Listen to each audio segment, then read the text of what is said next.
Très bien. Eh bien, bonjour à toutes et à tous et bienvenue à cette dernière séance de cours sur le thème du calcul sécurisé.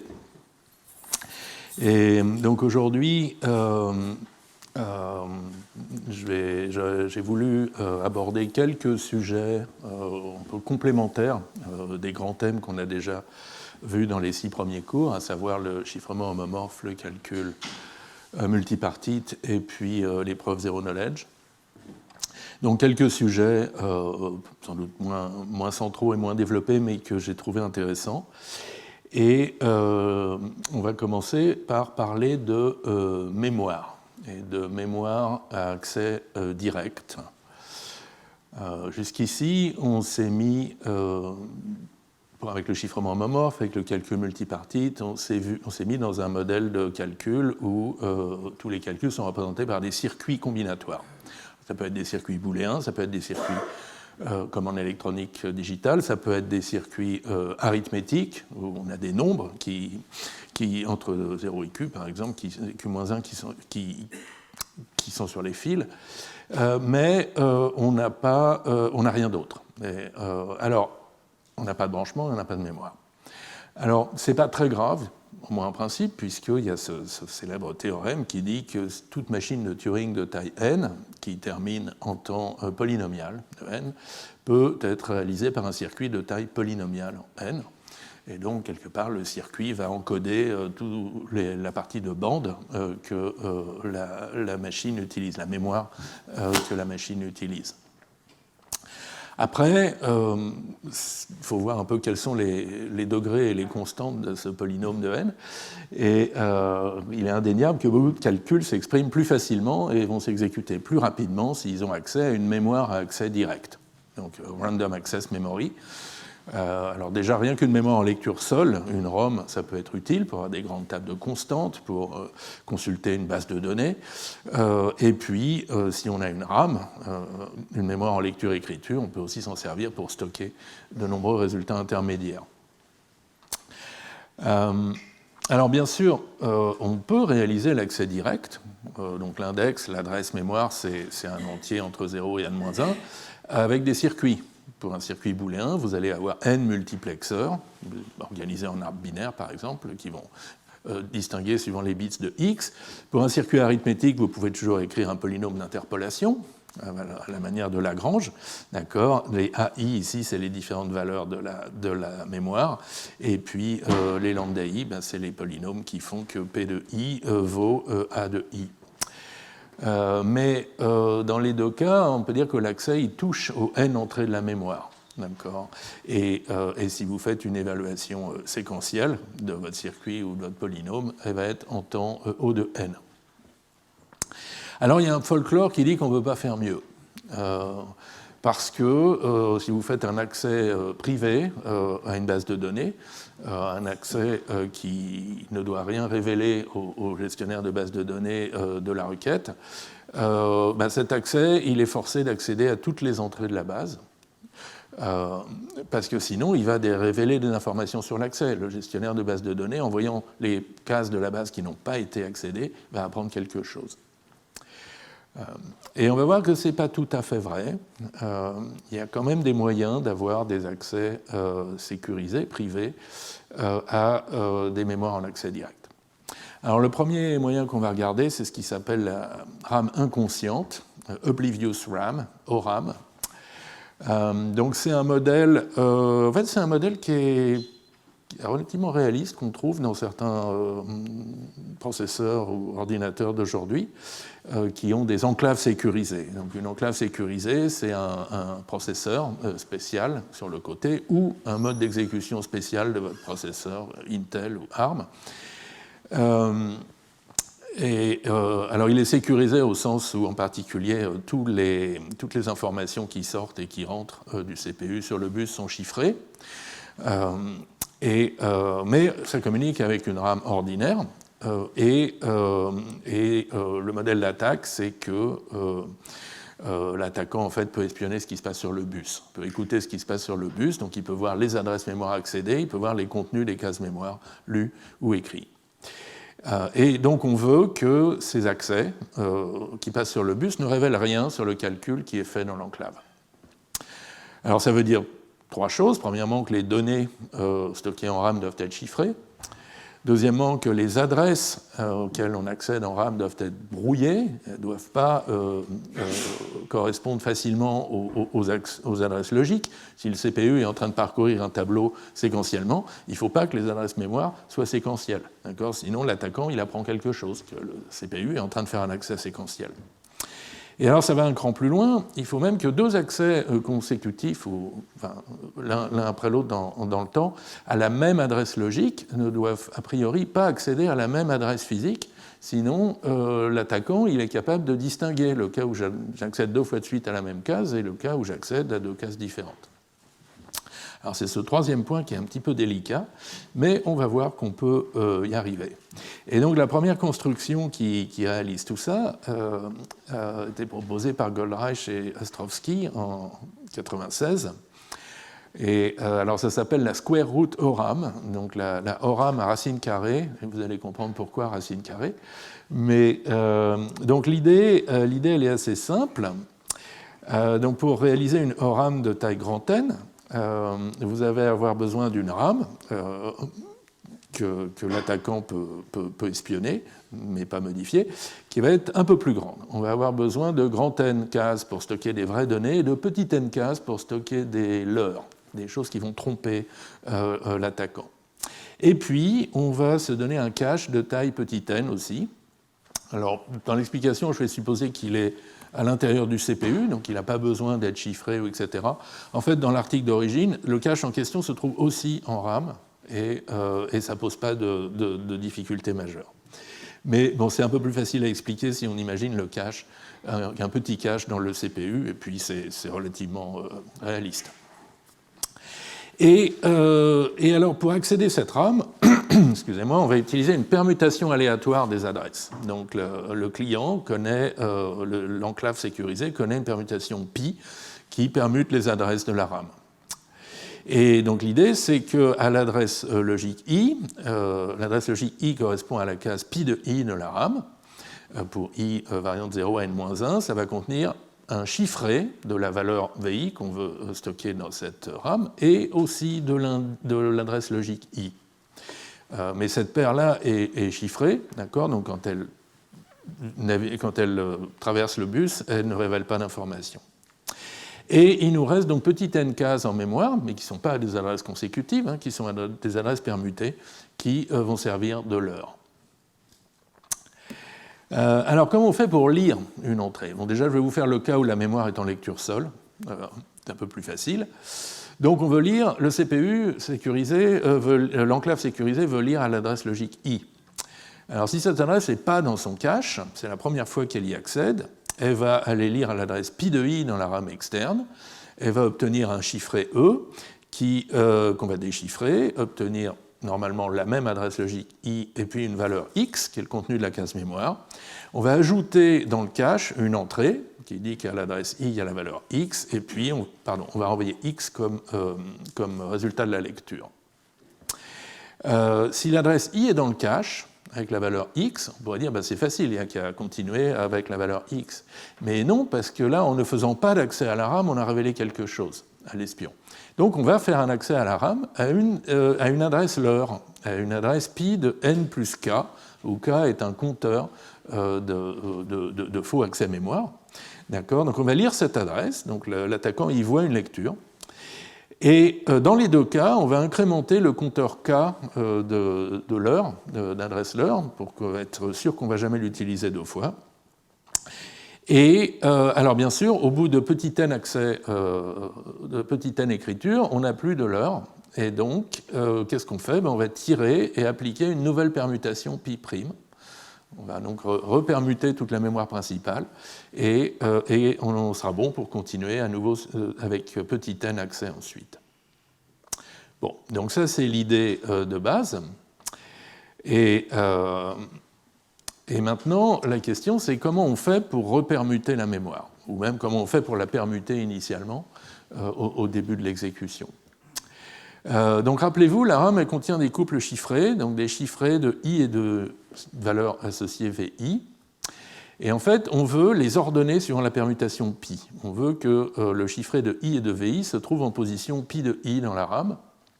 Et ça, en fait, ça revient essentiellement à trier la RAM par pi de I croissant. D'accord ?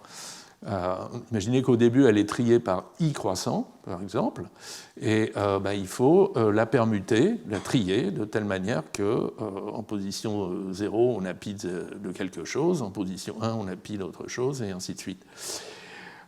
Et donc, c'est juste un problème de tri par rapport à une permutation pi. Mais maintenant, un tri, ça a besoin de comparer des entrées. Or, les entrées, elles sont chiffrées, donc forcément, c'est le client qui doit faire les comparaisons. Et quand la RAM, mais il ne faut pas que les actions du client révèlent quelque chose sur les données qui sont en train de se faire trier.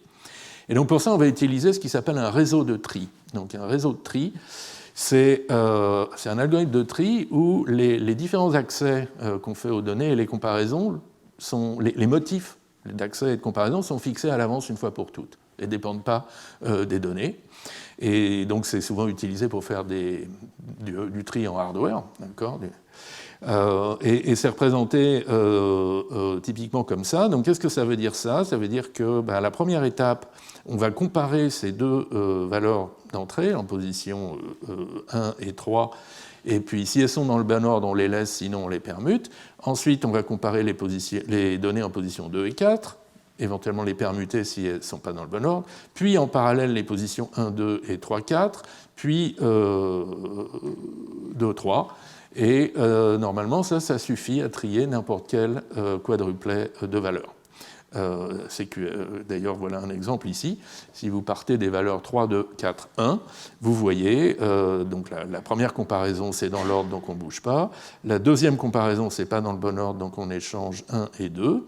Les comparaisons qui sont là, ce n'est pas dans le bon ordre non plus, donc on permute. Là, on permute une dernière fois, et miracle, on a le tableau trié à la fin. D'accord ? Et donc, comment est-ce qu'on va appliquer cette permutation de manière inconsciente ? Comment on va faire ce tri de manière inconsciente ? On va exécuter le réseau de tri, donc ça c'est le client qui le fait. Pour chaque paire de points UV, donc je suppose que U est plus petit que V, il va lire et déchiffrer dans la RAM les données qui se trouvent à ces adresses physiques, U et V, d'accord ? Ça lui donne I, les adresses logiques. Maintenant, il peut comparer les positions qu'elle devrait avoir, pi de I, pi de J. Si c'est dans le bon ordre, moralement, il n'y a rien à faire, mais il faut quand même tromper l'attaquant, donc il va falloir réécrire exactement les mêmes données, mais chiffrées à nouveau. On suppose un chiffrement randomisé, un de CPA. Comme ça, l'attaquant, il ne voit pas que c'est la même chose qu'on est en train de réécrire. En revanche, si pi de I est strictement plus grand que pi de J, ça veut dire qu'on a besoin d'échanger. Et à ce moment-là, on va réécrire aussi, mais on va réécrire en permutant. Et puisque c'est à nouveau chiffré avec de l'aléa, l'attaquant ne peut pas voir la différence entre ces deux cas. Et les motifs d'accès à la RAM, les adresses à laquelle on accède à la RAM, ils sont fixés une fois pour toutes par le réseau de tri. Voilà. Donc ça commence à prendre forme, mais il reste un dernier problème qui est que le client il n'a pas assez de mémoire pour stocker la permutation pi in extenso. Rappelez-vous, la permutation pi, il y a grand N plus petit n éléments à permuter, on suppose que le client il n'a que petit n cases de mémoire. Et donc là l'idée c'est d'utiliser une fonction pseudo-aléatoire, h, pour engendrer pi. Donc l'idée, moralement, c'est que chaque entrée de la RAM, au lieu va être taguée ou identifiée par son hash, étiquetée par son hash de i. Et du coup, on peut dire que pi de i, en fait, c'est le nombre de j qui se hash plus petit que i. Et une autre manière de dire ça, plus simple, c'est de dire que la RAM elle va contenir des couples qui sont triés par h de i croissant. D'accord. Avant, c'était par pi de i croissant, mais pi était une permutation. Maintenant, h, c'est juste une fonction pseudo-aléatoire, mais on va quand même trier par h de i croissant. Et du coup, quand le client veut accéder à l'adresse logique i, donc, alors, il pourrait calculer pi de i avec cette formule. Simplement, ça se fait un calcul en temps linéaire. en I, ce qui est un peu pénible. Mais il peut aussi faire une recherche dichotomique en s'appuyant sur la rame elle-même. Donc il commence au milieu de la rame, l'adresse qui est au milieu de la rame, et il lit ce qui s'y trouve, il déchiffre. Si c'est le bon indice I, il s'arrête. Si le H désiré, le H de I, est strictement plus petit que le H de ce qu'il a trouvé, ça veut dire qu'il faut aller dans la première moitié de la rame. Sinon, il faut aller dans la deuxième moitié de la rame. Et puis, on continue comme ça, et en temps logarithmique, on va bien trouver l'entrée qui va bien dans la rame. Et le motif des accès à la rame ne révèle rien d'autre que pi de I. D'accord ? Donc, il ne révèle rien de secret à l'attaquant. Bien, donc là je crois qu'on est arrivé à la construction pour une ROM, donc une mémoire en lecture seule inconsciente. Au début, vous avez des données, V0, Vn-1, qui sont stockées dans la RAM, aux adresses 0, N-1, et une première étape de préparation où le client lit ces données et les chiffres en mettant l'indice petit i, en les associant à leur indice petit i. Ensuite, il tire une fonction pseudo-aléatoire H. Alors, typiquement, ça va être un chiffrement par bloc, AES 128, disons, avec une clé tirée au hasard. Ça va faire une fonction pseudo-aléatoire tout à fait raisonnable. Il trie la RAM par H de I croissant en utilisant un réseau de tri. Maintenant, il peut lire jusqu'à petit n valeurs avec l'algorithme qu'on a vu. Et une fois qu'il a lu petit n valeur, il recommence avec une nouvelle fonction pseudo-aléatoire. Et on peut montrer donc, que les paires adresse-valeur qui sont sur les bus, alors soit donc, les paires adresses suivent un motif complètement connu, les paires valeurs sont indistinguables de paires aléatoires, et enfin bref, donc il y a, en gros, on peut pas... on peut montrer que l'attaquant n'apprend rien. Et alors, quelles sont les performances de ce schéma ? Chaque lecture, vous avez cette recherche dichotomique, donc ça va être en log de grand N, d'accord ? Et tous les petits n lectures, vous avez cette étape de tri. Et alors, les tris par réseau, au moins jusqu'à une date récente, c'était en n log carré de n. Mais on a récemment trouvé un réseau qui est en n log n, donc qui est optimal, et qui en fait résout une vieille conjecture sur shell sort. Donc peut-être j'aurais dû mettre juste n log n. Mais dans la littérature, qui souvent est plus ancienne que ça, on voit apparaître n log carré de n. Et donc, et si vous voulez minimiser cette quantité, vous pouvez choisir n de l'ordre, petit n de l'ordre de racine carrée de grand N. Donc la taille du cache et le nombre de l'heure, c'est racine carrée de grand N. Et vous avez une complexité amortie pour une lecture en racine carrée de log carré de n. Racine carrée de n, log carré de n. Bon. Alors on peut faire mieux. Déjà, on peut faire une mémoire RAM en lecture et écriture. Alors a priori, on n'a pas envie que l'attaquant puisse distinguer une lecture d'une écriture. Et donc, il va falloir qu'on fasse passer les mêmes choses sur le bus. Dans les deux cas, c'est facile. On va implémenter en fait des accès de type lecture, modification, écriture. On lit X dans la RAM à l'adresse I, on applique une fonction à X et on écrit le résultat Y. Et du coup, une lecture, vous avez ça avec f de x égale x, on réécrit la même chose, mais comme c'est chiffré, ça ne ressemble pas à la même chose. Et pour les écritures, vous écrivez la fonction f est constante, vous écrivez quelque chose qui est indépendant de la valeur lue. Et puis, si vous voulez faire des incréments ou des choses comme ça, c'est très commode. Du coup, on fait les accès comme pour une lecture, sauf que à chaque fois, on calcule la nouvelle valeur y, et c'est celle-là qu'on met dans notre cache. Et maintenant, quand le temps est venu de repermuter la RAM, il faut quand même vider le cache. Et pour ça, on va faire des écritures dans la RAM. On va écrire aux mêmes adresses que les adresses qu'on a lues pendant la première phase, mais à chaque fois, on va écrire évidemment la valeur V et non pas l'historique des valeurs qu'on a lues et modifiées. Donc on va écrire la valeur finale. Donc aux mêmes adresses et dans le même ordre que les lectures, ce qui ne va pas redonner d'informations supplémentaires à l'attaquant. Et maintenant, la RAM, elle est cohérente et on peut la permuter à nouveau. Et puis, on peut améliorer considérablement les performances. Donc, dans l'article d'origine de Goldreich et Ostrowski, l'approche racine de n, c'était que la mise en jambe. Le vrai résultat consiste à utiliser une hiérarchie de caches, donc représentée par des tables de hachage stockées en RAM, de taille exponentiellement croissante, de 4, 8 jusqu'à 2 puissance p, avec une stratégie de cache et de permutation maligne, de telle manière que la permutation se produise avec une fréquence inversement proportionnelle à la taille du cache. Et ça vous donne un accès en temps amorti log cube de n, qui est joli quand même, et un espace de mémoire total de n log n, donc qui est aussi amélioré qui est plutôt amélioré par rapport à ce qu'on avait avant, qui était n plus racine de n.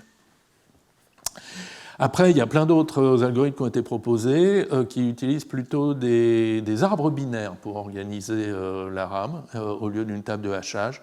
Et au lieu de faire des recherches dichotomiques, essentiellement, pour les accès, on fait une recherche le long d'une branche. Et puis, il y a des stratégies pour insérer des éléments en tête de l'arbre et puis les faire descendre. Enfin bon, je ne rentre pas dans les détails, mais tout ça finit par être relativement efficace. Donc le meilleur résultat connu que j'ai trouvé dans la littérature, dans cet article de 2012, donc ils ont une implémentation qui est en temps amorti O de log de n pour chaque accès. Donc vous voyez qu'on a encore un peu amélioré par rapport à Goldreich et Ostrowski, O de log de n, et les constantes sont assez petites. Si vous avez une RAM de 1 téraoctet, vous avez environ 26 accès dans la RAM par opération sur la ORAM. Bon. Voilà. Oui, et il y a aussi après des extensions pour exécuter ce type de RAM inconsciente dans un contexte de calcul multipartite, où la RAM elle-même est en fait partagée, divisée entre plusieurs participants. Et ça, c'est bien expliqué dans ce livre que j'aime bien citer en référence, Practical Introduction to MPC, de Evans et co-auteurs. Bien, donc voilà ce que je voulais vous dire pour la ORAM, mais on n'en a pas fini avec la mémoire. Je voulais maintenant vous montrer ce qu'on peut faire si les adresses auxquelles on accède la mémoire sont issues d'un calcul par chiffrement homomorphe.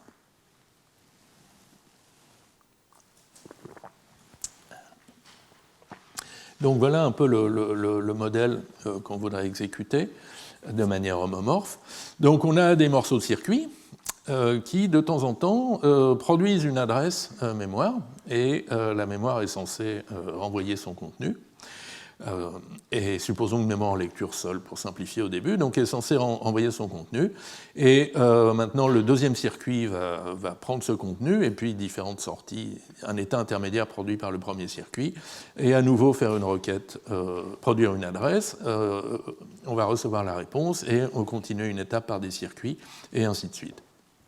Donc c'est un modèle de calcul qui est intermédiaire entre juste des circuits, et puis un modèle RAM, où là on aurait aussi des boucles, des branchements conditionnels et des boucles. Et ça se prête assez bien pour, par exemple, calculer des statistiques simples sur un grand volume de données. Oui, vous pouvez quand même imaginer que le circuit ici, il est rebouclé n fois, où n est fixé à l'avance, d'accord ? Ce qui permet de faire, par exemple, des moyennes, des variances, des écarts types, des choses comme ça, sur toutes les cases de votre mémoire. La question qu'on se pose maintenant, c'est est-ce qu'on peut effectuer ce calcul, donc évaluation de circuit et accès dans la mémoire, de manière homomorphe, où les adresses, en particulier, donc sont chiffrées, et les données vont être injectées, chiffrées dans les circuits. Alors là, ça commence à ressembler beaucoup au problème d'IPIR, Private Information Retrieval, qui est celui, en fait j'ai déjà fait allusion à ça, donc cette idée d'exécuter une requête sur une base de données, DB, de taille n, sans que le serveur de base de données n'apprenne rien sur la requête ni sur son résultat. Et donc il y a ce folklore qui voudrait que toutes les entrées de la base doivent être consultées d'une manière ou d'une autre, Sinon, le serveur va apprendre que la requête ne dépend pas des entrées non consultées, et donc il a appris quelque chose. Et ça laisse entendre que chaque requête est en temps O de n, où n est le nombre d'entrées dans la base de données, au moins. Et en fait, c'est pas vrai. Il y a plusieurs schémas qui échappent à cette espèce de fatalité ici. Et celui que je vais vous présenter, parce qu'il est bien particulièrement compatible avec le chiffrement homomorphe, donc c'est une approche de Lin, Mook et Vix, publiée en 2023, donc très récemment. Et ils appellent ça DEPIR, donc Doubly Efficient PIR. Et l'idée, elle est relativement simple, qui est que peut-être que les accès, on ne va pas les faire dans DB, on va les faire dans une base DB', qui résulte d'un pré-processing, d'un pré-calcul sur la vraie base DB. Et du coup, si on fait des accès dans DB' qui n'accèdent pas à toutes les cases, ça ne va pas forcément révéler des choses. Donc les motifs d'accès dans DB' ne révèlent pas les motifs d'accès dans DB. Et alors, il faut faire un petit peu attention pour avoir la bonne complexité. Bon, clairement, le préprocessing de DB en DB' va prendre du temps et va sans doute augmenter un petit peu la base, mais il va falloir consulter toutes les entrées de la base, donc on sera au moins en temps O de n. On va essayer d'être en temps superlinéaire en n, donc n et puis un polynôme en logarithme de n, donc un peu plus, mais pas trop. Et on espère aussi que du coup, on va pouvoir exécuter chaque requête privée sur DB' en temps sous-linéaire en n, et peut-être même en temps polylogarithmique en n, ce qui serait un gros gain si on a un grand nombre de requêtes à exécuter. Alors, voyons voir comment on va pouvoir faire ça, et on va pouvoir faire ça avec des polynômes. Donc il faut encore que je fasse un grand détour par des polynômes. Excusez-moi, ce sera la dernière fois de l'année, mais ça en vaut la peine. Considérons un problème de préprocessing un petit peu plus simple peut-être. Maintenant, c'est un polynôme dont on veut préprocesser d'une certaine manière l'évaluation. Alors, on a un polynôme à coefficient, donc c'est des entiers modulo Q, de degré D, donc a priori il est représenté par D plus 1 coefficient. Et on veut calculer P de x pour plusieurs valeurs de x, peut-être même un grand nombre de valeurs de x. Alors il y a l'algorithme naïf sans précalcul, on évalue directement P pour chaque x, l'évaluation elle se fait en temps proportionnel au degré D. Bon, pas compliqué. Mais imaginez que y a relativement peu, que Q soit relativement petit et que et qu'il y ait beaucoup de valeurs de x, peut-être, on peut aussi penser à tabuler P une fois pour toutes. Donc au début du monde, on tabule les Q valeurs que P peut prendre, pour I variant de 0 à Q-1, dans un tableau T. Ça va se faire en temps et en espace proportionnel à Q. Et maintenant, pour chaque x, on peut calculer P de x en temps constant. C'est un accès mémoire dans la table. Bon. Alors, en général, le Q est beaucoup trop grand pour qu'on puisse envisager ça. Hein. Pensez, je ne sais pas, des mots de 64 bits, par exemple. Vous n'avez pas une mémoire de puissance 64 octets ou de puissance 64 mots. Mais il y a une solution intermédiaire que j'appellerais la tabulation chinoise, parce que ça utilise le théorème des restes chinois. Et alors, voilà les grandes lignes de la construction. Les grandes lignes, c'est qu'au lieu de tabuler P sur tout l'intervalle 0Q, on va tabuler P sur des petits intervalles, 0 P-1, où P1, P2, Pn, c'est les nombres premiers. Et puis, on va essayer de recombiner tout ça avec le théorème des restes chinois. Plus en détail.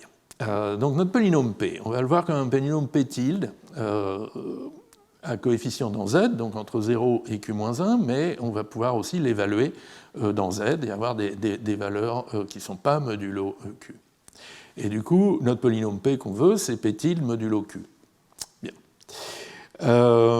Maintenant, on va majorer P tilde. Alors, P tilde, il prend des valeurs entre 0 et grand M, où grand M, c'est ce nombre un petit peu élevé qu'on obtient en mettant tous les coefficients et puis l'inconnu grand X au maximum, Q-1. Mais ça nous donne quand même un encadrement. Et maintenant, on va majorer cette borne supérieure par un produit de petits nombres premiers. Donc 2 fois 3 fois 5 fois 7 fois 11 fois 13. Voilà. Donc il vous faut petit n nombres premiers de l'ordre de log de grand M. Et on va tabuler donc, le polynôme P' tilde modulo chaque premier. Donc on va avoir n tables, et dans la table TI à l'index J, vous avez la valeur de PJ modulo PI pour J qui varie entre 0 et PI moins 1. Donc voilà. Et donc c'est ça la préparation. Et maintenant, c'est quoi l'évaluation? Donc vous avez besoin d'évaluer P de x, c'est-à-dire P tilde de x modulo Q. On consulte les n tables aux adresses x modulo PI. Ça vous donne en fait la valeur de P tilde de x modulo PI. D'accord. Vous utilisez le théorème des restes chinois, qui vous dit que si vous connaissez un nombre modulo des nombres premiers, alors vous le connaissez modulo le produit de ces nombres premiers. C'est sympa parce que le produit de ces nombres premiers, donc c'est P1, Pn, c'est plus grand que la plus grande valeur de P tilde de x. Donc P tilde de x modulo ce produit, c'est P tilde de x. D'accord. Et à partir de ça, vous prenez modulo Q, et où vous faites ce calcul des restes chinois modulo Q, et vous avez trouvé votre valeur de P. Et alors, il y a une petite amélioration qu'on peut faire. Si vous avez des tables TI qui sont trop grandes, vous pouvez récurser. D'accord. P modulo TI, vous pouvez à nouveau faire cette analyse et le tabuler de manière chinoise. Et c'est sympathique parce que vous allez même pouvoir réutiliser des tables il y a certaines tables que vous allez pouvoir utiliser plusieurs fois, partagées, disons, entre plusieurs sous-calculs. Alors, une petite application numérique, parce que je n'ai pas résisté à coder ça en camel, pour voir ce que ça donne. Donc le bottom line, c'est qu'en dimension 1, avec des polynômes à une inconnue, ça donne rien de très intéressant, mais avec plusieurs inconnues, ça donne des résultats incroyables. Donc, déjà un exemple simple avec un polynôme à une seule indéterminée, degré 20, modulo 2 puissance 64, j'ai fait une évaluation en 2 niveaux, donc j'ai 37 tables qui donnent les valeurs de P modulo 2, 3, 5, etc. jusqu'à 157. Et en utilisant le théorème des restes chinois, avec ces 37 tables, j'obtiens les valeurs exactes de P pour I jusqu'à un peu plus de 1000. D'accord. Et donc ça me permet de calculer grand P modulo petit p pour les autres nombres premiers dont j'ai besoin, qui vont jusqu'à 937, excusez-moi. Donc tout ça, je n'ai pas eu besoin de tabuler. Et en utilisant à nouveau le théorème des restes chinois, je connais P modulo 2 puissance 64. Alors, en fait, on n'a rien gagné ici parce que le calcul reste plus coûteux que l'évaluation directe de P. D'accord. 37 tables, ça veut dire 37 lectures mémoire, même si les calculs du théorème des restes chinois sont gratuits. Ça fait quand même plus que les 21 accès mémoire qu'on aurait besoin pour lire les 21 coefficients du polynôme. Mais, et c'est là que c'est assez incroyable, c'est plus vrai du tout pour un polynôme multivarié. Quand vous avez plusieurs variables, plusieurs indéterminés, le nombre de coefficients explose, d'accord, ça devient d puissance m, où m est le nombre d'indéterminés, alors que la valeur maximale, elle n'explose pas tant que ça, et donc le nombre de tables nécessaires explose beaucoup moins. Et si maintenant j'ai un polynôme à 4 variables, de degré 20 modulo 2 puissance 64, avec cette stratégie, il me faut 126 tables au lieu de 37, mais il me faudrait près de 200 000 coefficients pour représenter par coefficient. Et donc, l'évaluation naïve, ce serait 200 000 lectures, alors que là, je ne fais que 126 lectures. D'accord. Voilà. Et donc ça, c'est un résultat, ce résultat étonnant et assez récent, de Kedlaya et Humans en 2011. Donc, ils montrent, eux, ils le font pour des polynômes à m variables de degré d.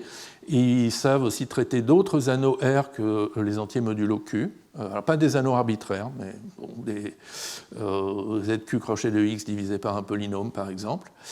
Et donc, si on utilise 2 niveaux de table, le précalcul se fait en temps et espace, cette horrible formule. Mais ce qu'il faut bien noter dans cette horrible formule, c'est que d puissance m, c'est de l'ordre du grand N, le nombre de coefficients du polynôme P. Donc on est en fait quasi linéaire en grand N. D'accord. Ça, c'est grand N, et puis ça, c'est polynôme en logarithme. essentiellement. Et l'évaluation, elle, se fait en temps polynomial, en D, en M et en log de R, donc le nombre d'éléments de l'anneau, c'est-à-dire en temps polylogarithmique, en le nombre de coefficients du polynôme. Donc on a vraiment gagné. Et ce qui est aussi très intéressant, c'est que le nombre d'éléments, Q, si c'est l'anneau est ZQ ou autre, intervient que de manière logarithmique. Donc ça marche même pour des très grands espaces d'indices.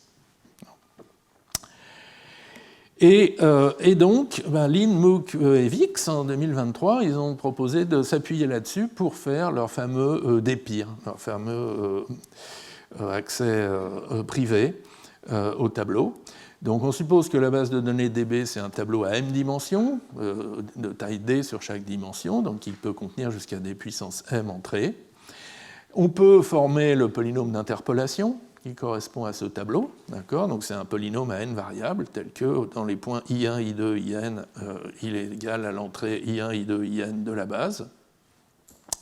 Et puis on pourrait traiter ça avec Kedlaya-Humans, mais ça c'est pas encore suffisamment sécurisé. Pour rendre les accès vraiment privés, en fait, Lin, Mooks et Vix, ils disent qu'il faut en fait chiffrer ce polynôme P'. Enfin, il faut appliquer le traitement de Kedlaya-Humans au polynôme, un polynôme P', qui lui interpole les entrées chiffrées de la base. C'est-à-dire qu'au point chiffré de I1, chiffré de IN, vous avez le chiffré de la valeur de la base au point I1, IN. Et en fait, tout ça va fonctionner, tous ces polynômes qui travaillent sur des quantités chiffrées, à condition que le chiffrement soit faiblement homomorphe et algébrique, comme ils disent. Donc, qu'est-ce que ça veut dire ? Donc, c'est un chiffrement E, où on peut chiffrer par exemple des entiers dans un anneau R. R, il faut que ce soit traitable par Kedlaya-Humans. Et il faut que l'addition homomorphe, ce soit juste l'addition de cet anneau, et que la multiplication homomorphe, ce soit juste la multiplication. Et ça en fait, c'était vrai des tout premiers chiffrements homomorphes qu'on a vus au deuxième cours. Et puis on a dit non, mais ça ne marche pas, la multiplication, le bruit, il augmente trop vite, il va falloir faire des choses plus rusées, ce qu'on a fait au troisième cours. Après chaque multiplication, on fait un changement de base, un changement de module, un changement de ceci, bref. Donc ça ne va pas, parce que ce n'est pas algébrique. En revanche, on peut revenir sur les chiffrements faiblement homomorphes plus naïfs du deuxième cours parce qu'on a en fait besoin d'évaluer des multiplications peu profondes. En gros, il suffit de pouvoir évaluer des monômes de degré inférieur ou égal à D, et ça fait pas beaucoup de multiplications. Et donc un exemple, c'est le chiffrement de Van Dyck et co-auteurs qu'on a vu au deuxième cours, où l'espace de destination, c'est des entiers. Où donc on rajoute au texte clair B un multiple aléatoire de Q et un grand multiple aléatoire de P, où P est la clé secrète. Alors on peut faire de meilleures constructions avec du learning with errors, en particulier du ring learning with errors, un peu plus efficace, mais qui ont encore cette propriété d'être algébriques. Et voilà, et donc avec ça, on peut combiner donc une évaluation homomorphe du circuit, alors qui, elle, va sans doute utiliser un chiffrement totalement homomorphe plus intelligent.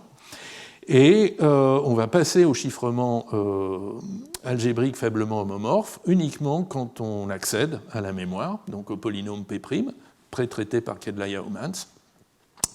Et donc à chaque accès, on a l'adresse chiffrée avec le ASHE, on produit le résultat chiffré avec ASHE aussi, et on reconvertit en FHE. Et donc les conversions, bon, je ne suis pas allé voir dans les détails, mais ça n'a pas l'air trop méchant. Si vous vous rappelez de l'exposé de Ilaria Cilotti sur TFHE, ils passent leur temps à changer de représentation. D'accord, LVE, RLWE, GLWE, GGW, machin, bidule. Bon, et en gros, c'est des changements de clés. À chaque fois, on sait faire. Et puis, alors peut-être aussi qu'il faut gérer un peu subtilement le bruit, donc ce qui veut dire qu'il y a peut-être des étapes de bootstrap à faire aussi au moment de ces conversions. Mais là encore, avec l'approche TFHE, ce n'est pas un problème. On peut souvent intégrer le bootstrap avec un autre calcul. Donc je pense que c'est jouable. Et alors après, on peut aller plus loin. Et ça, c'est bien décrit, c'est esquissé plutôt dans l'article de Lin, Mook et Vix. Donc là, on fait une lecture en mémoire, on a une mémoire en lecture sol qui contient initialement des données connues du serveur, celui qui fait l'évaluation homomorphe. On peut aussi y intégrer des données en lecture sol chiffrées, donc pas connues du serveur, et on peut aussi ajouter un mécanisme pour faire des écritures. Bon. Mais là, j'avoue que je n'ai pas suivi les détails et je vous renvoie à l'article pour aller plus loin. Voilà. Donc ça, c'est ce que je voulais vous raconter sur la mémoire et les accès directs et qu'est-ce qu'on peut faire pour aller dans cette direction.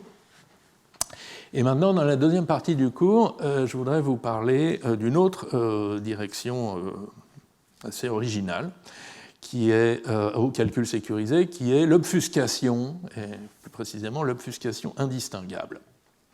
Alors c'est quoi l'obfuscation? L'obfuscation de logiciels, de programmes, c'est l'idée assez simple de rendre un code exécutable, voire un code source, un code qu'on distribue aux autres, inintelligible. Il faut que le code résiste au désassemblage, qu'il résiste à la revue de code, à la lecture du code d'origine ou désassemblé, à l'analyse statique. Les gens à qui vous donnez votre code obfusqué, en gros, il faut qu'ils n'en tirent aucune information. Ils sont quand même capables de l'exécuter, mais c'est tout. Alors à quoi ça sert? C'est une des approches utilisées pour empêcher la rétro-ingénierie de programme, le reverse engineering.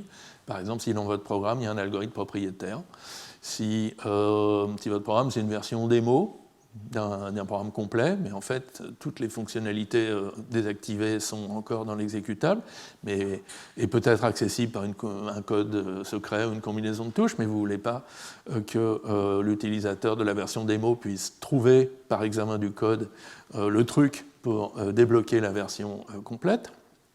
Bon. Ça a aussi beaucoup été utilisé, l'obfuscation, pour empêcher le contournement de protections logicielles, par exemple les protections contre la copie, à une époque, les copies du logiciel, mais aussi si c'est des programmes qui manipulent des médias, protégés contre la copie des médias en question. Donc ça, c'est toute la problématique du Digital Rights Management, DRM. Et puis, il y a aussi des gens qui font de l'obfuscation pour s'amuser, par exemple pour mettre des œufs de Pâques dans les programmes, ou il y a même un concours qui tous les ans, qui s'appelle le IOCCC, International Obfuscated C Code Context, qui consiste à écrire le programme C le plus incompréhensible et qui fait les choses les plus incroyables en 1,5 kilooctets, je crois, ou quelque chose comme ça. Alors voilà un exemple de gagnant de l'IOCC en 2001, l'entrée de Raymond Cheong. Voilà, donc ça c'est un code C correct et qui s'exécute. Et devinez ce qu'il fait. La forme du programme va peut-être vous donner une petite idée. Donc il calcule les racines carrées en précision arbitraire du nombre que vous lui donnez en argument. C'est évident, non? Là, à droite, c'est un extrait du code de gmail.com. Si vous demandez à voir le code de gmail.com dans votre navigateur, vous avez ça. Donc c'est du JavaScript, ça s'exécute. Mais bon, il a perdu toute structure, et puis les noms de variables et de fonctions ne veulent plus rien dire. Alors c'est une protection faible contre la rétro-ingénierie. C'est aussi une manière de compresser le programme. Il tient un peu moins de place que le programme source d'origine. Bon. Alors, il y a plein de techniques d'obfuscation connues. Il y avait même eu un séminaire de Sandrine Blasi dans ce cours en 2022. Et puis, il y a un livre de Goldberg et Nagra qui est une bonne référence là-dessus, Surreptitious Software. Et donc, il y a tout un catalogue de techniques. Donc, on a vu dans l'exemple de gmail.com le renommage des fonctions et des variables. On peut penser à insérer des calculs redondants qui en fait ne vont pas se déclencher mais qui qui complique en particulier l'analyse statique. Au lieu de calculer simplement x plus 3, vous calculez cette conditionnelle, qui en fait, vu que la condition est toujours fausse, va toujours envoyer n plus 3, mais ça, un analyseur statique ne va pas forcément s'en rendre compte. Vous pouvez coder le flux de contrôle, donc les branchements et les boucles, sous forme de table ou d'automate. Typiquement, vous allez coder un PC virtuel et puis intégrer des switches, des analyses de cas sur la valeur du PC. Donc ça, c'est une construction d'ailleurs qu'on avait vue l'an dernier pour montrer que les programmes structurés peuvent toujours s'implémenter avec une seule boucle while. Vous pouvez changer la représentation des données, avoir des représentations redondantes avec deux parts, par exemple, comme on a vu pour le MPC.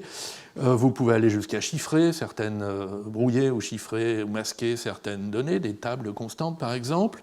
Vous pouvez aussi appliquer du masquage ou du chiffrement sur des bouts de code qui va se déchiffrer avant d'être exécuté. Vous pouvez faire du code automodifiant. Enfin bref, il y a tout un catalogue de mesures, de brouillage, d'obfuscation et de contre-mesures. Il y a aussi tout un tas d'outils et pas mal de savoir-faire chez les pirates pour contourner tout ça.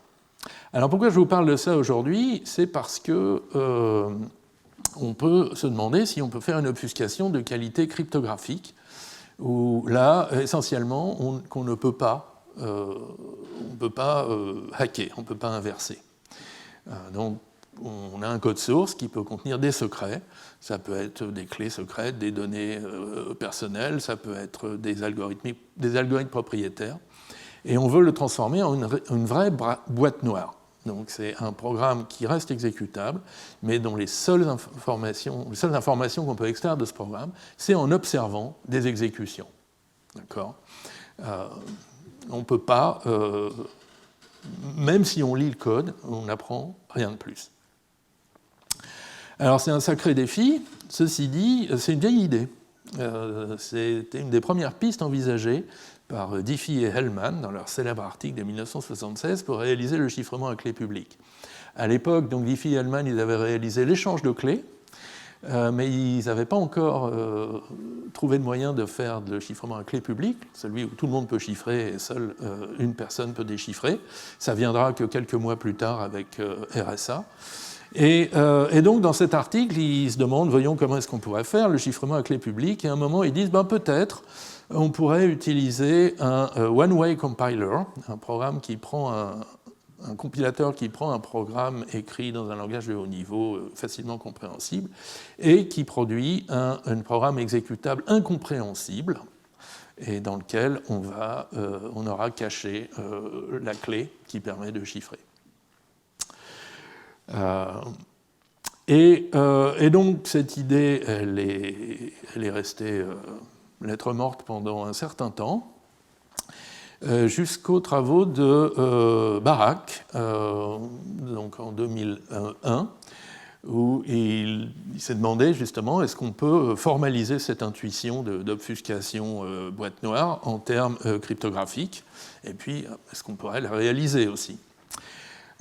Donc cette notion de boîte noire, alors qu'il appelle virtual, on ne va pas rentrer dans les détails, donc l'obfuscation VBB.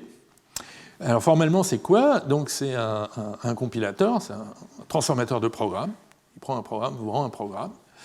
Il doit préserver la fonctionnalité, c'est-à-dire que pour toute entrée X, si vous exécutez le programme P sur l'entrée X ou si vous exécutez le programme of de P sur l'entrée X, vous avez le même résultat.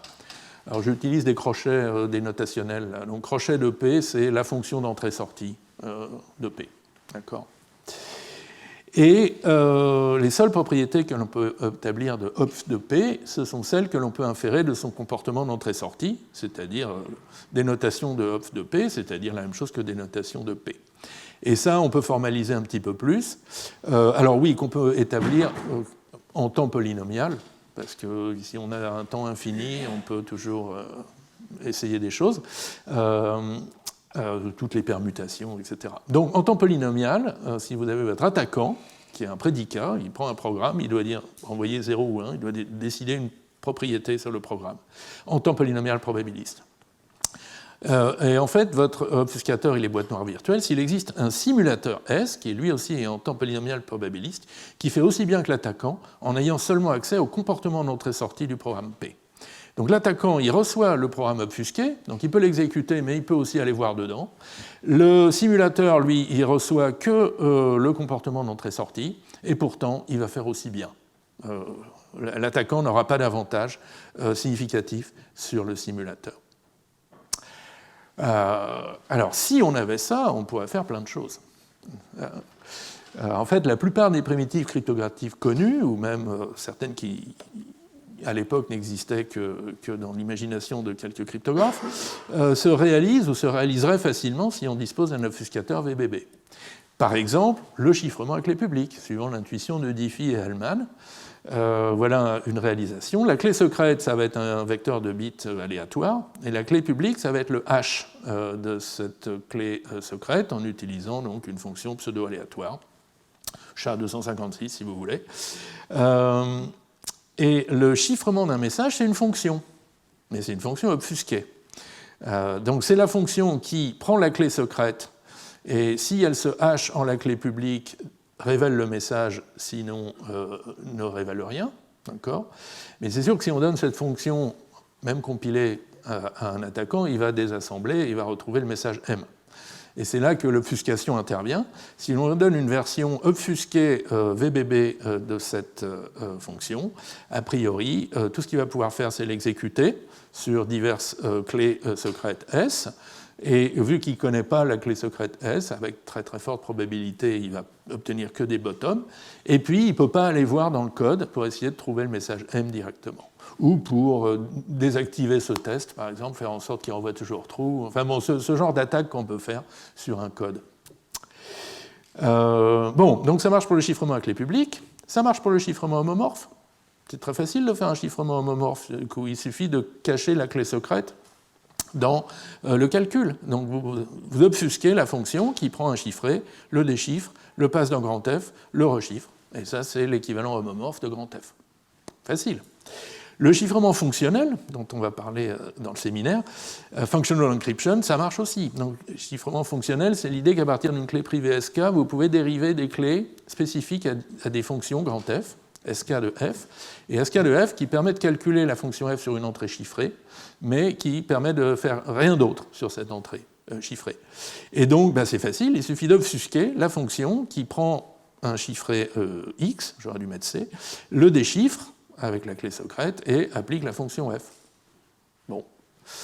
On peut faire des choses encore plus bizarres, par exemple le chiffrement avec témoin, witness encryption, où maintenant la clé publique c'est une proposition P et la clé secrète c'est une preuve de cette proposition.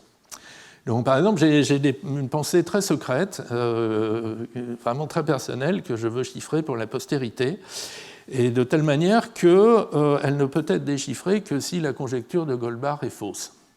Donc s'il existe un nombre pair qui n'est pas une somme de deux nombres premiers. Et donc je vais pouvoir chiffrer de la manière suivante. Je vais obfusquer la fonction qui prend une preuve pi, et qui, un terme de preuve, en roc ou en ligne par exemple, qui vérifie si ce terme de preuve prouve bien que la conjecture de Goldbach est fausse. Et donc typiquement, ça va juste être évalué,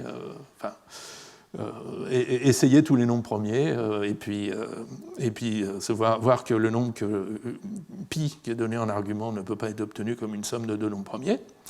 Donc si cette preuve valide la proposition, alors je renvoie mon message ultra secret M, sinon je ne renvoie rien. Et vu que c'est obfusqué, vous n'allez pas retrouver le message M, et c'est seulement le jour où vous aurez un contre-exemple à la conjecture de Goldbach que vous pourrez obtenir mon message. D'accord ? Bon. Ah, les cryptographes, ils ont de ces idées quand même.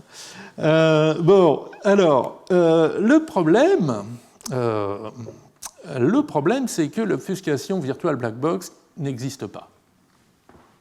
Au sens où il existe, ça c'est Boaz Barak qui l'a montré dans son article de 2001, il existe des programmes qu'aucun obfuscateur ne peut rendre boîte noire. Le programme obfusqué va toujours donner plus d'infos que juste le comportement d'entrée-sortie. Alors, dans l'article de Barak, il fait ça avec des machines de Turing et tout. Bon, mais je ne veux pas vous montrer une machine qui s'applique à elle-même, évidemment. Mais je ne veux pas vous montrer ça. Je vais vous montrer une variante que j'ai piquée dans des notes de cours de VIX, qui n'utilise que des circuits et du chiffrement homomorphe. Donc, c'est quand même l'occasion, une fois de plus, de faire travailler notre chiffrement homomorphe. Et donc, l'idée, c'est que vous regardez ce programme qui est assez bizarre. En 0, il renvoie une quantité aléatoire inconnue de l'attaquant, mais chiffrée. En alpha, cette quantité aléatoire, il renvoie bêta, et il peut aussi renvoyer gamma si vous lui donnez un chiffré de bêta. C'est un peu bizarre, mais bon. L'idée, c'est que le simulateur, celui qui observe uniquement la fonction, le comportement d'entrée-sortie, bon, il peut facilement appliquer en 0, donc il peut apprendre le chiffré de alpha, mais a priori, il n'a pas la clé de déchiffrement, bien sûr, donc il ne va pas pouvoir apprendre alpha, et il n'a à peu près aucune chance d'apprendre bêta et gamma, parce qu'il faudrait qu'il trouve une entrée extrêmement particulière, essentiellement aléatoire. Il faudrait qu'il ait vraiment beaucoup de chance. Bon. En revanche, l'attaquant qui a le code obfusqué de P, il peut en faire une évaluation homomorphe. D'accord ? Et ça va lui donner le chiffré de bêta. Et pour ça, il faut appliquer le circuit homomorphe de P à la valeur obtenue en exécutant P en 0, c'est-à-dire le chiffré de alpha. Ça va vous donner le chiffré de P de alpha, c'est-à-dire le chiffré de bêta. À partir du chiffré de bêta, vous pouvez déduire gamma. Et donc, l'attaquant, il peut toujours déduire gamma, alors que le simulateur, il ne peut pas. Bon, c'est fini, on arrête le cours. On passe aux questions. Non. Parce que donc Barak et ses co-auteurs, dans le même article, proposent une version légèrement plus faible de l'obfuscation, qui s'appelle l'obfuscation indistinguable, IO, Indistinguishability Obfuscation, et pour laquelle ils n'ont pas de contre-exemple, ils n'ont pas de preuve d'impossibilité. Donc c'est quoi un obfuscateur indistinguable? Donc c'est encore une fois un programme qui prend un compilateur, un programme qui prend un programme et qui vous rend un programme. Il préserve la fonctionnalité, comme tout obfuscateur. Et si vous avez deux programmes P1, P2 de même taille et de même comportement d'entrée-sortie, donc de même dénotation, leurs obfuscations sont impossibles à distinguer en temps polynomial probabiliste. Donc pensez à un de ces petits jeux, un peu dans le genre de 1 de CPA. L'attaquant choisit deux programmes, P1, P2, les donne au challenger, le challenger les obfusque et les rend, mais dans un ordre quelconque, à l'attaquant. Et maintenant, l'attaquant doit savoir lequel des deux programmes obfusqués correspond à P1 et lequel correspond à P2.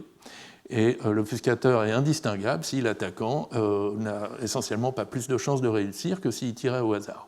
D'accord, donc un demi. Alors, ça a l'air beaucoup plus faible que l'obfuscation VBB ou d'autres formes d'obfuscation auxquelles on pourrait penser. En fait, il y a un argument qui dit qu'on ne peut pas vraiment faire mieux que l'obfuscation indistinguable. Ça, c'est un petit article de Shafi Goldwasser et Rosblum. Donc, supposez que vous avez un obfuscateur IO, indistinguable, et puis vous avez un autre obfuscateur. Bon. Qui vaut ce qu'il vaut. Au moins, il préserve la fonctionnalité. Maintenant, si vous avez un programme P qui vous intéresse, vous pouvez l'obfusquer avec l'obfuscateur OPF, ou vous pouvez aussi lui ajouter du padding, pour qu'il ait, donc du code mort, pour qu'il ait la même taille que le programme obfusqué. Et à ce moment-là, les deux programmes ayant la même taille, vous allez pouvoir le passer dans l'obfuscateur indistinguable IO, et obtenir donc deux programmes IOP1 et IOP2 qui sont indistinguables. Mais du coup, vous ne savez même plus lequel des deux programmes a utilisé OPF et lequel a simplement mis du padding. D'accord ?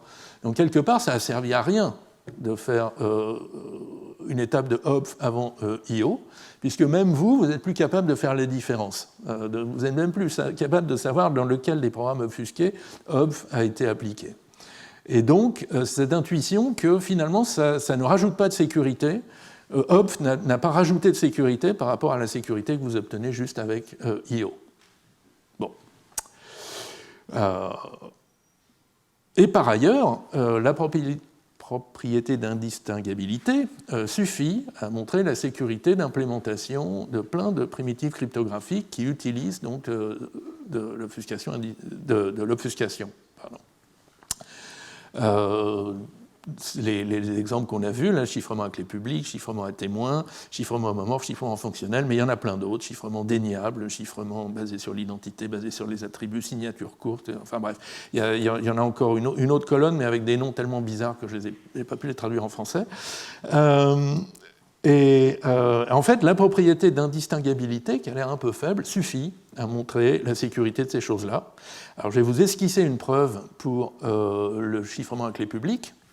Donc celui où, rappelez-vous, pour chiffrer le message M avec une clé publique PK, on prend la clé secrète en argument, on vérifie qu'elle se hache en la clé publique, on renvoie M si c'est le cas, le message, et sinon on ne renvoie rien. Et donc on utilise une fonction pseudo-aléatoire H, et il est important que l'image de H soit nettement plus grande que l'argument de H. Vous allez voir pourquoi dans une minute.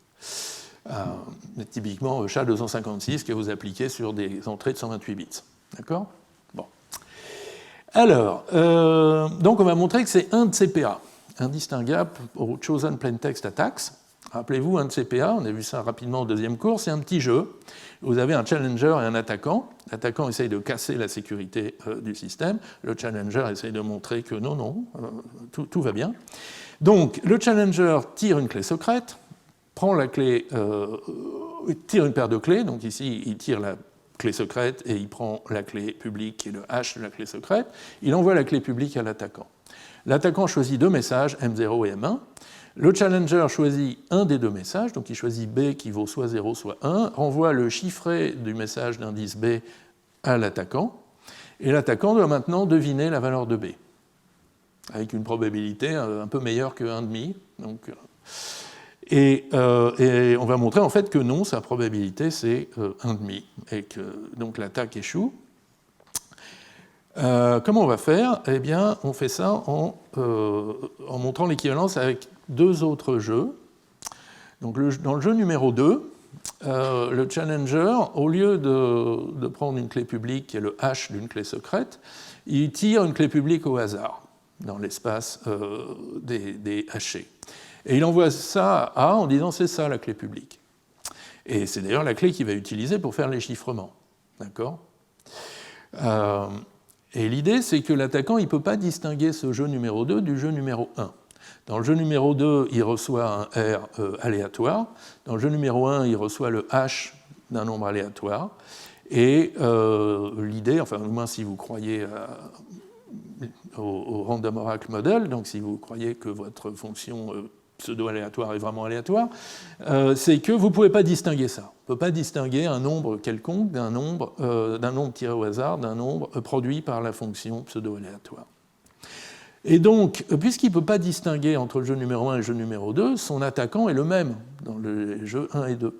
Son avantage est le même dans les jeux 1 et 2. S'il avait un avantage dans un des deux jeux, en fait, il pourrait monter une espèce d'attaque sur la fonction pseudo-aléatoire, un distingueur qui va dire non, ce nombre-là, il est vraiment aléatoire, et ce nombre-là, il est sans doute dans l'image de H. Bon. Donc, l'avantage de l'attaquant est le même dans les jeux numéro 1 et numéro 2, et maintenant, il y a le jeu numéro 3, où maintenant, le challenger, au lieu de renvoyer un chiffrement bien formé, il renvoie l'obfuscation de la fonction qui dit toujours non, qui ne révèle rien. Et l'idée, c'est que l'attaquant ne va pas être capable de distinguer cette obfuscation de cette obfuscation, parce que, avec une très grande probabilité, le R que vous avez tiré au hasard n'est pas dans l'image de grand H.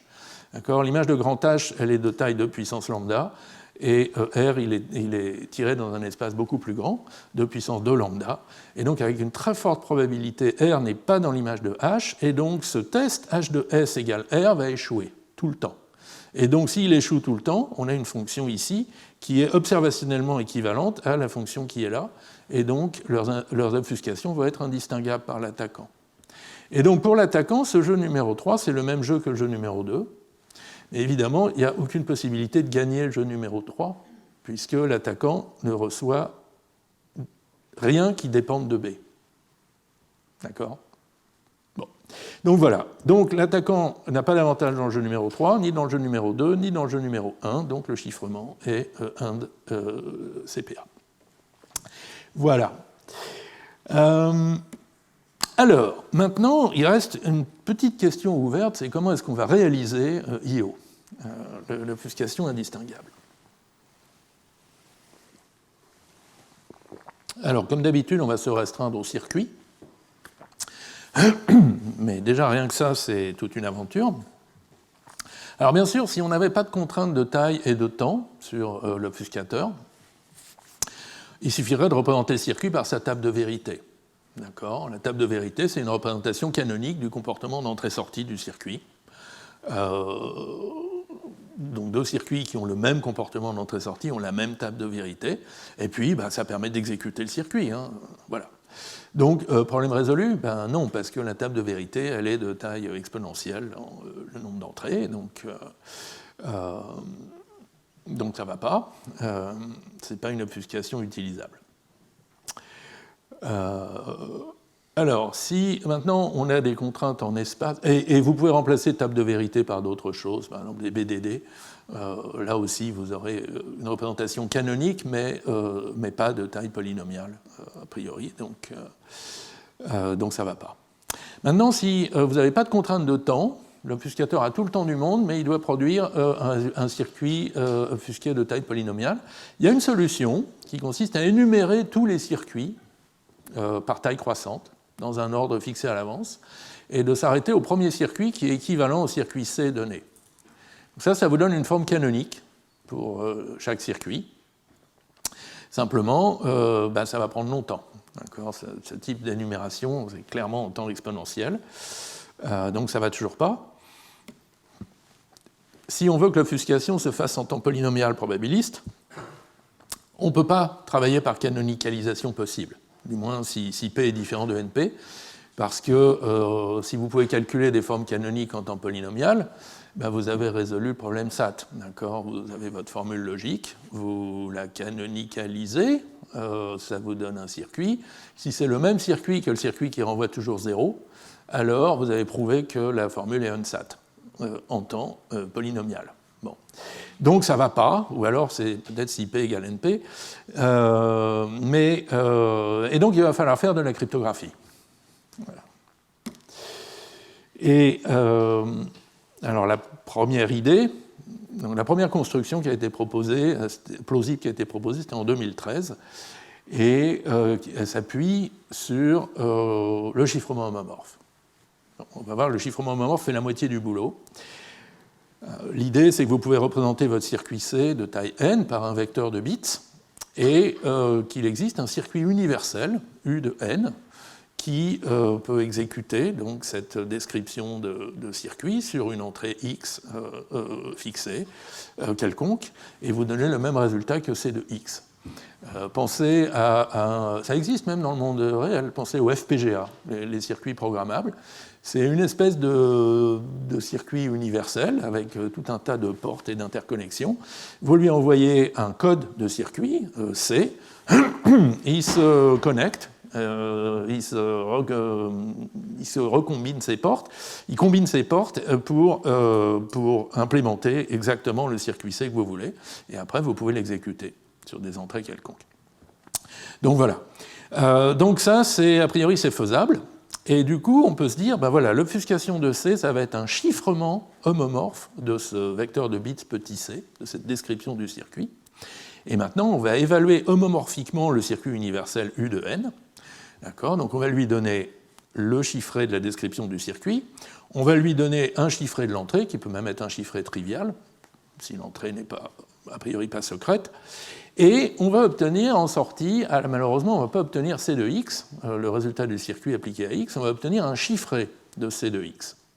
D'accord ? Donc on y est presque, il n'y a plus qu'à déchiffrer cette sortie. Mais problème, on n'a pas la clé secrète du chiffrement homomorphe, parce que sinon on peut retrouver le circuit d'origine. Donc on n'a pas eu notre obfuscation. Et donc, il va falloir travailler sur un circuit qui réalise le déchiffrement. On a déjà vu ça dans le contexte du bootstrap, si vous vous souvenez. Donc, mais là, il nous faut un circuit un peu différent. Donc, c'est un circuit qui va prendre en entrée donc, la sortie chiffrée de l'évaluation universelle, de l'évaluateur universel, donc E de C de X, qui va prendre en entrée la clé secrète chiffrée avec la clé publique, d'accord ? Bonjour la sécurité circulaire, et qui devrait nous déchiffrer le message et donc nous donner C de X en clair. Et du coup, le chiffré de la clé secrète, on peut l'intégrer ça dans l'obfuscation du circuit. D'accord ? Mais donc ce circuit, ce n'est pas tout à fait le circuit qu'on avait besoin pour le bootstrap, parce que dans le circuit du bootstrap, il avait une sortie qui était encore chiffrée. D'accord ? C'était en fait la même. Conceptuellement, c'était un autre chiffrement de la même entrée, avec moins de bruit. Et donc on n'est pas dans la même situation. Et alors, regardons un petit peu le circuit de déchiffrement. Si vous êtes en LWE, par exemple, le déchiffrement est relativement simple. D'accord ? Il faut réaliser un produit scalaire avec la clé secrète, une soustraction, une extraction de bits, une soustraction, un shift et un arrondi au plus proche. D'accord ? Typiquement, si le résultat final c'est un bit, donc savoir si on est plus près de 0 ou plus près de 1. C'est tout. Et alors, on peut travailler sur ce circuit et finir par le réaliser par un circuit dit NC0. Alors, NC0, c'est les circuits de profondeur constante, indépendante de la taille. Et on veut même NC0, donc qui soit de faible profondeur multiplicative, petit d. Et du coup, en gros, on peut espérer que les bits du résultat, donc du C de X, qui est le déchiffrement de ce qui sort de l'évaluateur universel, vont s'exprimer comme, en fait, comme des polynômes multivariés de degré petit d, d'accord, puisque la profondeur multiplicative est assez faible. Bon, donc on a des polynômes qui vont prendre z, qui est ça là, qui vont prendre le chiffré, qui prennent un chiffré, qui prennent la clé secrète, qui produisent les bits du clair, et on veut les évaluer de manière mixte, au sens où l'argument SK, qui est la clé secrète, est chiffré, mais le résultat doit être clair. Donc ce n'est pas une évaluation homomorphe, c'est encore autre chose, je ne sais pas si c'est un nom dans la littérature. Chiffrement fonctionnel, peut-être. donc on veut faire une espèce de chiffrement fonctionnel, mais sur des polynômes de petit degré. Alors, si seulement le degré était 2, on aurait déjà la solution, on l'a vu au précédent cours, c'est d'utiliser une forme bilinéaire, d'utiliser un couplage. Rappelez-vous, donc un couplage, c'est quelque chose qui prend des paires d'éléments dans un groupe, et qui vous envoie ça dans un autre groupe, G', et de manière bilinéaire, donc linéaire en chaque argument, et donc en particulier si vous lui donnez G puissance A et G puissance B, où G est un générateur, A et B sont des secrets, il va vous produire E de GG, qui est le générateur de l'autre groupe, à la puissance AB, et ça, vous pouvez facilement tester, est-ce que c'est égal à l'unité, l'élément neutre du groupe ou pas. Et si c'est égal à l'élément neutre du groupe, ça veut dire que le produit AB c'est 0, et sinon ça veut dire que c'est pas 0. Et si vous savez que AB c'est 0 ou 1, ben vous avez déterminé AB. D'accord ? Et donc, on se dit, ben voilà, il suffit de prendre nos différents chiffrés avec le chiffrement complètement homomorphe, les recoder, les injecter dans un de ces groupes multiplicatifs sur lesquels on sait faire des couplages. On peut espérer que c'est encore une espèce de changement de clé. J'agite violemment les mains ici, mais enfin, c'est pas grave. Et puis, donc du coup, donc ça va être les différents monômes. Oui, je n'ai pas été très clair. Donc maintenant, on veut évaluer des monômes de degré 2, donc c'est constante fois un nombre chiffré fois un deuxième nombre chiffré. Donc constante fois un nombre chiffré, on peut le faire ici, deuxième nombre chiffré, il est là, et la multiplication finale, elle va être exécutée par le couplage, et on va pouvoir tester si le résultat c'est 1 ou 0. Bon. Donc tout irait bien si les polynômes étaient que de degré 2. Malheureusement, ils sont de degré D strictement plus grand que 2, au moins dans tous les schémas envisagés initialement. Et du coup, Garg et ses co-auteurs, en 2013, ont dit et si on avait des formes multilinéaires, la même chose, mais avec des arguments. Donc on prend des éléments du groupe d'entrée, et puis on obtient en sortie quelque chose qui nous donne des infos sur le produit A1 fois AD. Et là, ça y est, on est tiré d'affaire. Donc ça, c'est ce qu'avaient proposé donc Garg, Gentry, Halevi, Rajkova, Sahai et Waters en 2013, et tout en disant bien que c'était un candidat, leur proposition, donc tout en disant bien que, oui, ils ont besoin de formes multilinéaires et ils ne savent pas du tout si ça peut être fait de manière sécurisée ou pas. Mais sinon, l'article est un feu d'artifice d'idées intelligentes, comme d'habitude, avec ces auteurs-là. Et donc, entre 2014 et 2019, toute la cryptographie, le banc et l'arrière-banc de la cryptographie mondiale s'est jeté sur la question des formes multilinéaires pour en faire une cryptanalyse. Et en gros, la conclusion, c'est que c'est sans espoir. Il n'y a pas de forme multilinéaire qui présente des caractéristiques de sécurité acceptables. Bon. Dommage. Et puis, en 2021, il y a Jain, Lin et Sahai qui ont proposé une nouvelle construction pour l'indistinguabilité, l'obfuscation indistinguable, qui, elle, donc, n'utilise pas de forme multilinéaire et qui n'utilise, comme ils disent, que des hypothèses bien fondées. Ça, c'est eux qui le disent, mais enfin, disons des hypothèses moins délirantes que l'existence de formes multilinéaires. Donc, ils s'appuient sur la difficulté du problème Learning Parity with Noise, donc une variante de LWE. Ils s'appuient sur le problème d'Elin. Donc, d'Elin, c'est la sécurité des formes bilinéaires, enfin, l'existence de groupes et de formes bilinéaires qui ne détruisent pas, qui ne trivialisent pas le logarithme discret, notamment. Et puis, il y a une troisième hypothèse que je trouve tout à fait intéressante, même si je ne comprends pas comment ils s'en servent, qui est qu'il existe des générateurs pseudo-aléatoires réalisables par des circuits de profondeur constante, NC0. Et ça, c'est une des caractéristiques de leur construction, qui est qu'ils utilisent de l'aléa et des algorithmes randomisés, pas juste pour faire le chiffrement homomorphe, mais aussi à l'intérieur du circuit qui va réaliser le déchiffrement à la fin. Et ça, je veux dire, je n'ai pas bien compris, mais voilà, je vous renvoie à l'article si vous voulez essayer de comprendre. Bien, écoutez, donc ça nous amène à la fin de ce cours. Donc un petit point sur l'obfuscation indistinguable d'abord. Donc je pense que c'est une notion qui est toujours aussi intéressante comme primitive cryptographique ultime.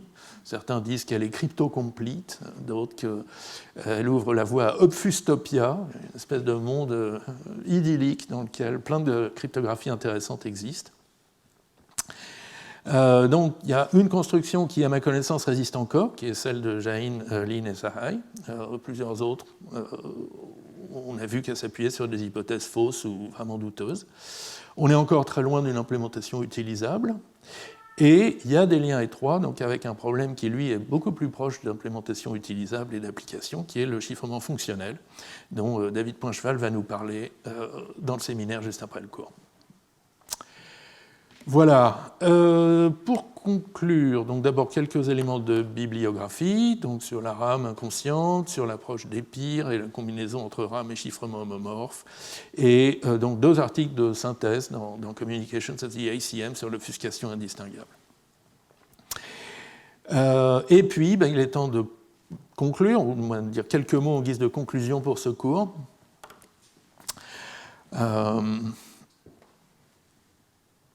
Donc ça, c'est mon point de vue de non-cryptographe sur la cryptographie, qui est un sujet qui me fascine peut-être encore plus qu'avant de commencer ce cours. Alors évidemment, la cryptographie, c'est infiniment utile pour sécuriser les données, mais ça va au-delà de ça. Mon idée, dans mon impression, c'est que ça donne aussi des points de vue nouveaux, des regards nouveaux et féconds sur d'autres choses. à commencer par la théorie de l'information, bien sûr, donc à l'époque où Shannon a jeté les bases de la théorie de l'information moderne. Je crois que c'est à peu près en même temps qu'il a démontré que le masque jetable, le chiffre de Vernam, était inconditionnellement sûr, au sens où si vous avez 1 gigaoctet de bruit, en le combinant avec le bon masque, vous allez retrouver le début de Wikipédia, mais avec un autre masque, vous allez retrouver les œuvres complètes de Shakespeare, et puis et ainsi de suite. Donc quelque part, on ne peut pas casser ce chiffrement, et ça donne franchement à réfléchir sur ce que c'est que l'information.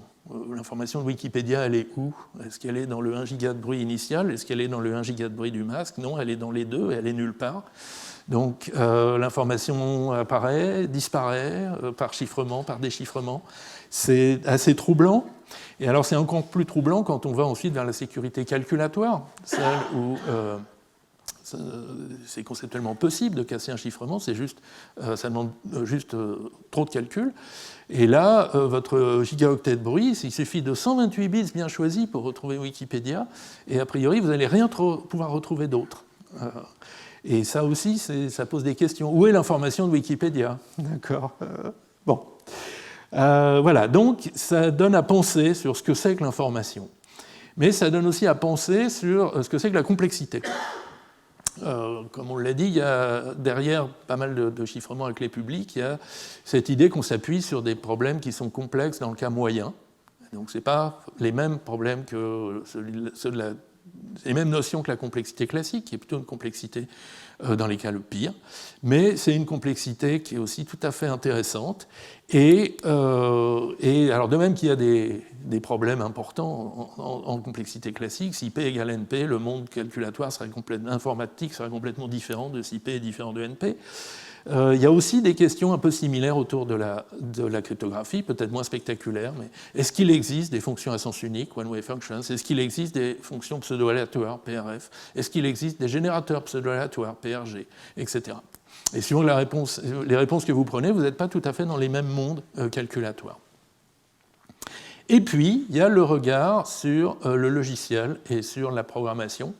Donc c'est ça le regard que j'ai voulu porter ou développer dans ce cours, puisque mon domaine c'est ça, c'est le logiciel, la programmation, les langages, les outils de programmation.